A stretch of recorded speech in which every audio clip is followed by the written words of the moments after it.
Mwiriwe neza bavandimwe mwese aho muherereye ku isi mu bihugu bitandukanye ndetse n'abacu cyangwa se ubwoko bwacu buri muri Haut Plateau.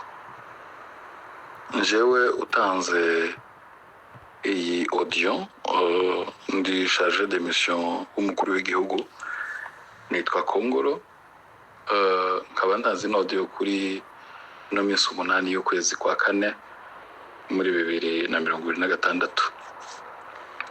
Impamvu y'iyi audio ya mbere ni ugutanga pole ku bibazo abaturage ba Haut Plateau bahuye nabyo bose amoko yose. Turavuze ngo pole cyane mwihangane, turabizi ko turabikurikirana hafi cyane. Icyo tuvuze gusa pole cyane mwihangane. Imvura nyinshi mu ntambara nyinshi mu bibazo byinshi bitandukanye, nta kindi twababwira kiruta kubabwira ngo ni mwihangane, pole cyane. Leta iri maso kurikirana ibibazo biri hariya kandi turizera ko vuba cyane ibibazo biri hariya bizokemuka, biraho ngaho muri Haut Plateau bizakemuka.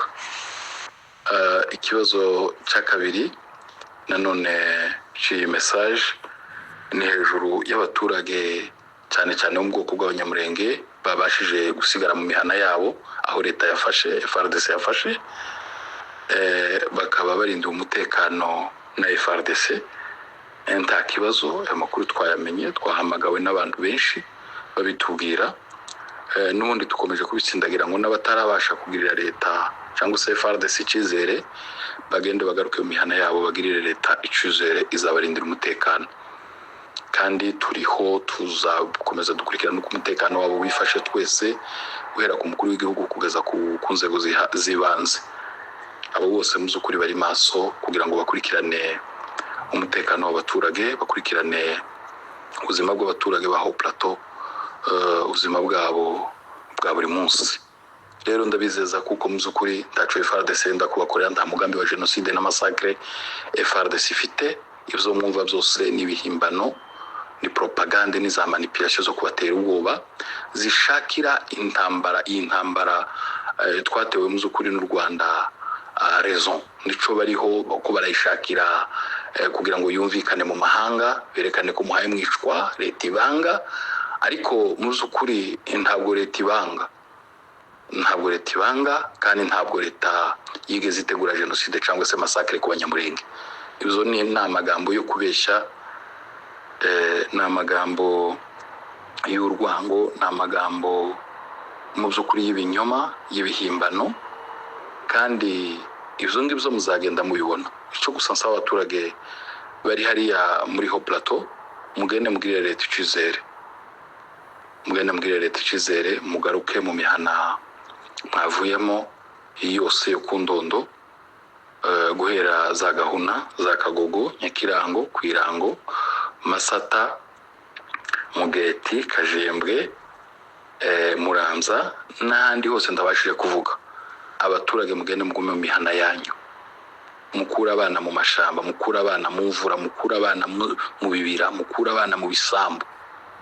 Mugende aho leta yafashe, mugire leta icyizere ntakizabatwara, nta kibazo muzagira na kimwe. Ibyo tubabwira turabibizeza kabaye babikurikiranira hafi.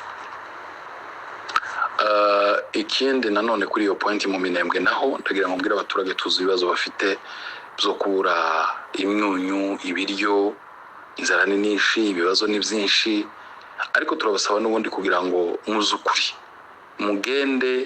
mugende nyabuna mugire leta icyizere. Abakeneye gusura imihana yabo yaba za Gakenke, za Karinge, Zirundu, Bidegu, aho mushaka hose gusubira, mu by'ukuri mwareba ukuntu abashefu bahura bakaganira, bakareba uko bavugana n'abashefu n'ingabo za FARDC n'abakuriye abasirikare y'igisirikare cya FARDC.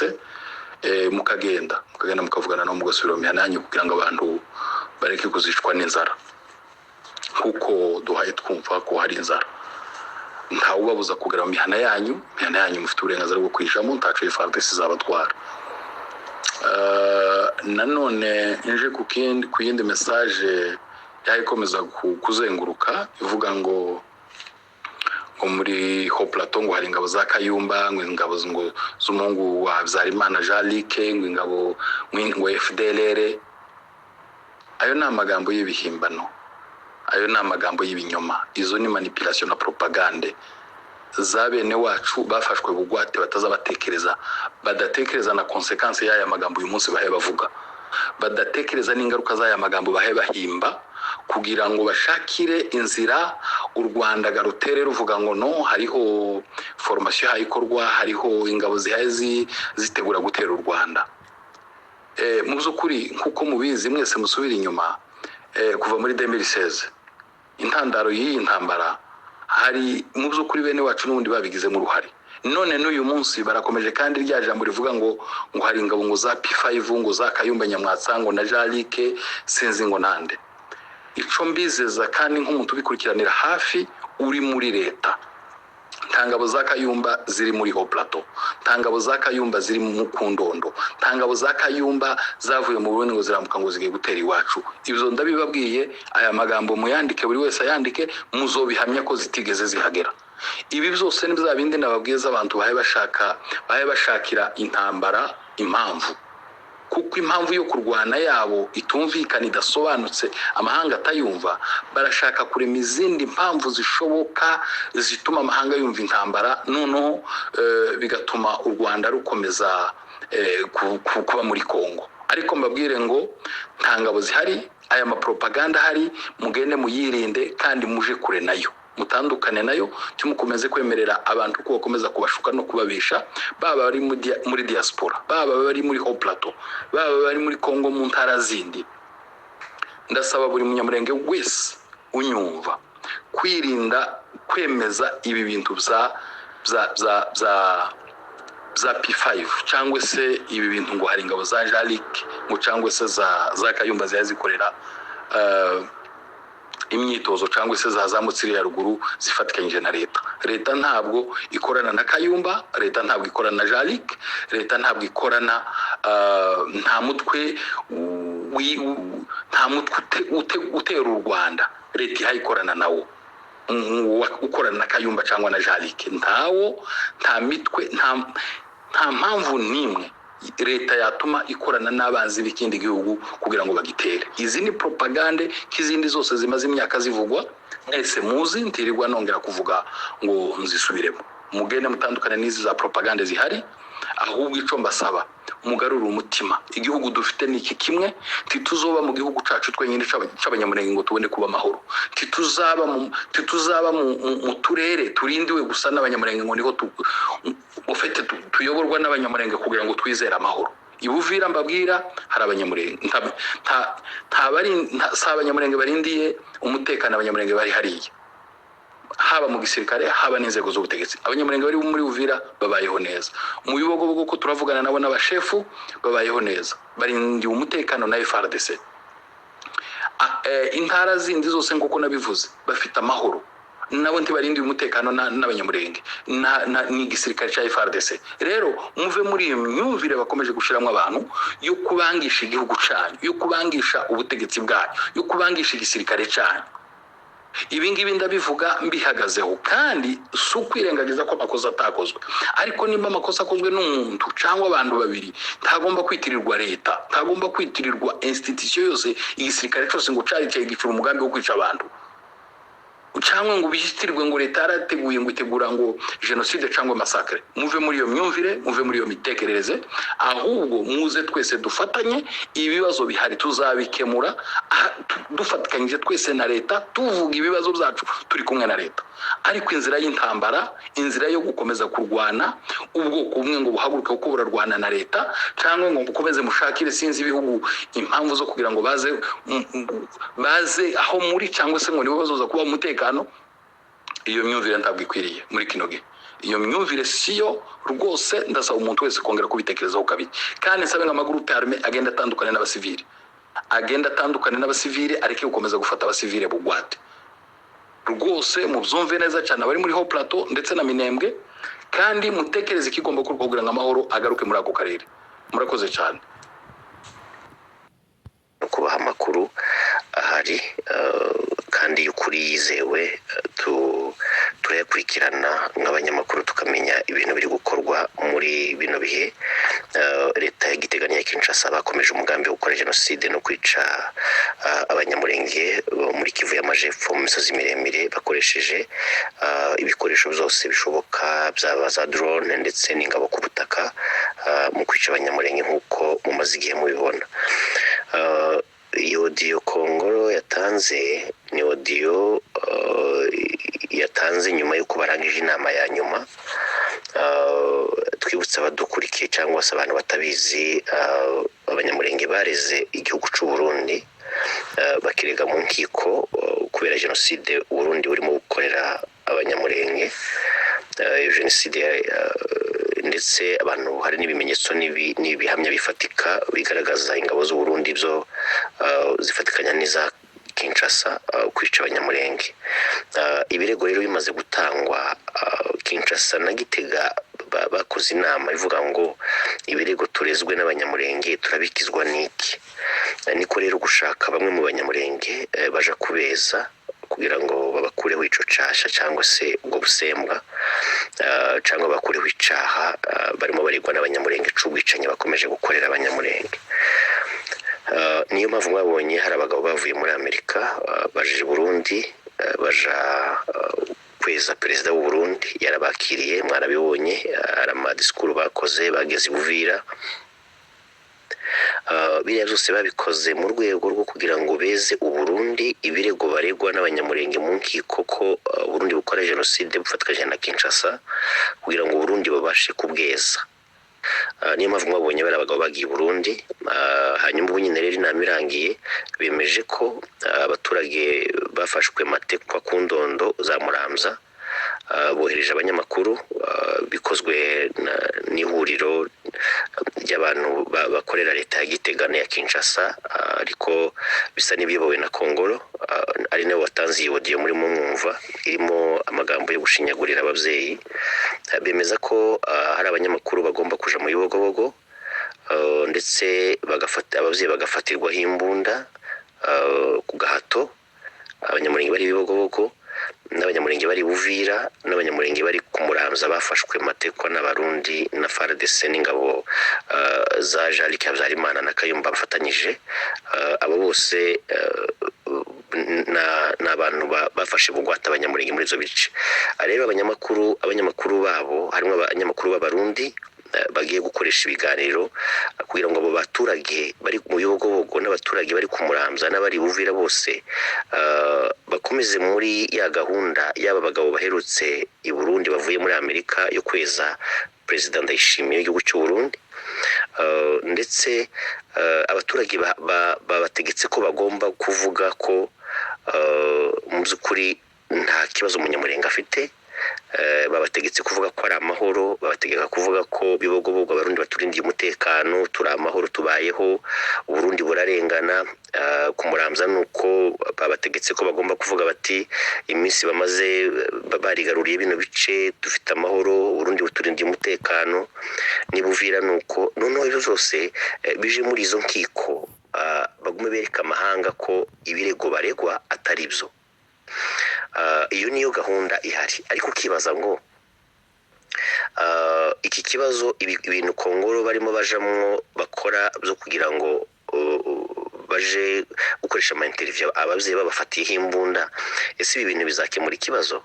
Ese ikibazo gihari kirahita gikemuka inkiko n'amahanga bahite bumva ko umunyamurenge aticwa? Amahanga arabizi ko abanyamurenge bicwa n'akarengane abanyamurenge bafite, amahanga arakazi. Reka tuje ku banyabibogobogo.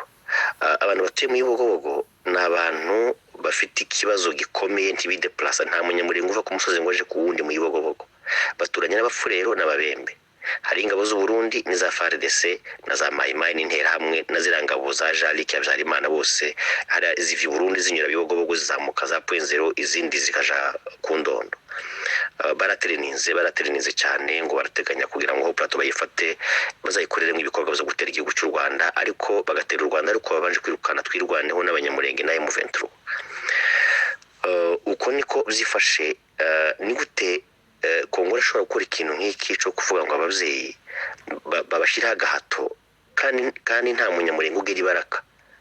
Umunyamurenge akeneye isabune azatuma umupfurero baturanye mu Bibogobogo, agatuma umubembe baturanye mu Bibogobogo, ati wowe ugiye ngenda uzanire umunyu n'isabune kuko umunyamurenge aramutse ageze baraka bomutwika bakamurya nkuko bariye Kaminzobe nkuko bishe Ntayoberwa nkuko bishe Kabongo abo bantu bose mvuze bishwe bakaribwa bose bagatwikwa nta butabera bigeze babona. Iyo ni ya leta rero Kongoro ajeho avuga ngo mugende abantu bose bave mu mihana za Bidego za Gakenke za Karongi musubire mu mihana yanyu. Ayo magambo yavuze mutegereye Odiyo aravuga ngo leta nta kizabatwara nta mugambi ifite wa genocide ngo ni ibintu z'u Rwanda agenda bishira ku Rwanda. Ariko umuntu ashobora kwibaza ese iyi leta Kongoro ashaka kuvuga uyu munsi leta ya Kinshasa ya Gisekedi M23 itaravuka 2020 ku mwisho 2020 iri kurangira nibwo M23 yatangiye kurwana muri za Sabyinyo na za Canzo muri biriya bice byerekeye za Bunagana. Abanyamurenge batari kwicwa 2017 nta AFC yari hari, 2018 nta M23 yari hari, 2019 imihana yose isenyuka amatungo yose inka zikagurishwa zikanyagwa zikagurishirizwa ku masoko ya leta. Ico gihe nta M23 nta AFC yari hari kugeza 2020 ku mwishirangira tuca muri 20 nibwo M23 yavutse. Ntabwo baretse bakomeje kwica abanyamurenge kandi ari leta ibikora. Ntabwo ikibazo leta Kinshasa ivuga ngo irimo irica abanyamurenge none ngo kubera ko bihuje ngo General Sematama yatangaje ko ngo bihuje na M23 muri 2025. No, 2017 kugeza 2025 abanyamurenge baricwaga na mbere yuko AFC ho na M23 irwana. M23 yavutse abanyamurenge bari bafite imyaka 4 irenga bicwa na leta. Iyo Kongoro arimo avuga ngo leta ngo muyitegera amaboko leta n'umuzeyi ntabwo bakora genocide ngo n'abanyarwanda babikora ngo bashigikiye M23 n'ibindi. Ibi bya M23 bitaravuka bitarabaho iyi leta siyo yicega abanyamurenge, siyo yabamaza amatungo yabo, siyo yasenye imihana ya Mibunda bakoresheje za mayimayi zabo. Aba nibo arimo abwira abana bashefu abanyamurenge bose ngo nibaze bategere ya leta amaboko yabishe.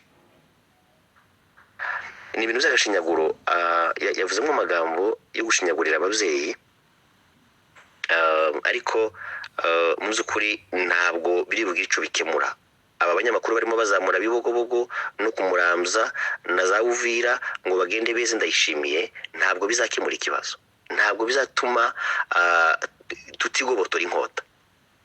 Ico kintu Kongoro ugenda ukimenye nabo mukorana bose ntabwo bizatuma iyi nkota itunamuka ku banyamurenge. Ni ibintu biteye isoni kandi bibabaje. Ni muri kino gihe igihugu cy'u Rwanda bibuka genocide yakorewe abatutsi. Ubu ngo turimo turibuka genocide yakorewe abatutsi aho mwene Habyarimana yagarutse na Kayumba bari Kinshasa na Kongoro ko baricara ngo bongere bakore genocide bongere bica abantu. Nuse Kongoro muri Odiyo yavuga ngo ntabwo ngo mu by'ukuri ngo ibintu ni ibihuha ngo ntangabo za Kayumba ngo ntangabo za Jari Habyarimana ngo ziri kumurambza ngo zazamutse barazamutse bari ruguru n'ubu Kinshasa bari mu nama na Nyamusaraba na Tawimbi n'ibene Habyarimana bari bose na Bakayumba ni ibintu barimo bapanga. Amakuru se turayafite turayazi. Rero abanyamurenge mwumve kano gashinyaguro, mwumve imigambi hari, mwumve ibi bikorwa Kongoro n'abagenzi be barimo b'abarundi n'abandi bose imigambi yose niyo ngiyo ibyo nizo bagambiriye.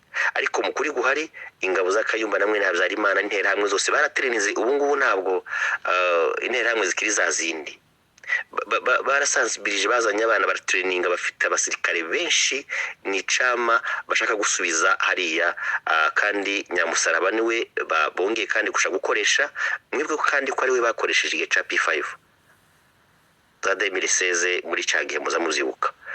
Nyamusaraba niwe bakoresheje kandi ubu ngubu niwe bongeye kugarura ngo je muri ho plateau yongera korane nizi ingabo za Kayumba namwe na Habyarimana n'intera hamwe zose babaze barimbura abanyamurenge babone gutera u Rwanda. Muranyihanganira ndasa n'urondowe ariko mubashe kumva bino bintu, mwumve bino bintu, mwumve imigambi hari ariko kandi hagomba gutekerezwa ikigomba gukorwa. Ntabwo mwe na Habyarimana agomba kuza na Kayumba Nyamwasa ngo afatikanye n'aba banyamurenge turimo tuvuga bari Kinshasa n'abandi bose n'abandi bagonda bakorana bari muri Amerika ngo bakora umutwe hariya bawushiri iwacu wo kuja kwica abanyamurenge no kubarimbura hagamije ngo gutega igihugu cy'u Rwanda.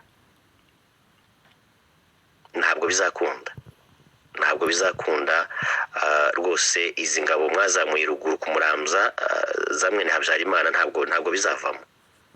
Mugende mubyumve, nibi ngibi mugiye gukora byo gufatira ababyeyi imbunda ngo mubakoresha ama interview. Ababyeyi ntabwo twababwira ngo babyange kuko mwobica mwishe n'abandi benshi. Ababyeyi bazagende bakora ibyo muzabategeka gukora kugira ngo baramire ubuzima bwabo, ariko ntabwo bizakemura ikibazo.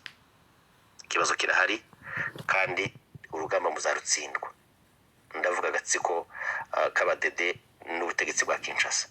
Uru rugamba muzarutsindwa rwose bitasubirwaho. Muzatsindwa kuko mufite ubugome bubi cyane. Mumaze igihe mwica abanyamurenge, mwarabamaze, n'uyu munsi mungiye gucura imigambi itari myiza. Rero abanyamurenge uko niko byifashe. Ayo niyo makuru ahari. Duhaguruke twese twamagane Burundi, twamagane Kinshasa, twamagane abanyamurenge bari mu kagara bafasha leta ya Kinshasa kwica bene wabo. Erega no mu Rwanda uyu munsi barimo baribuka ku nshuro ya 32 Jenoside yakorewe Abatutsi. Hari Abatutsi bafatwaje n'intera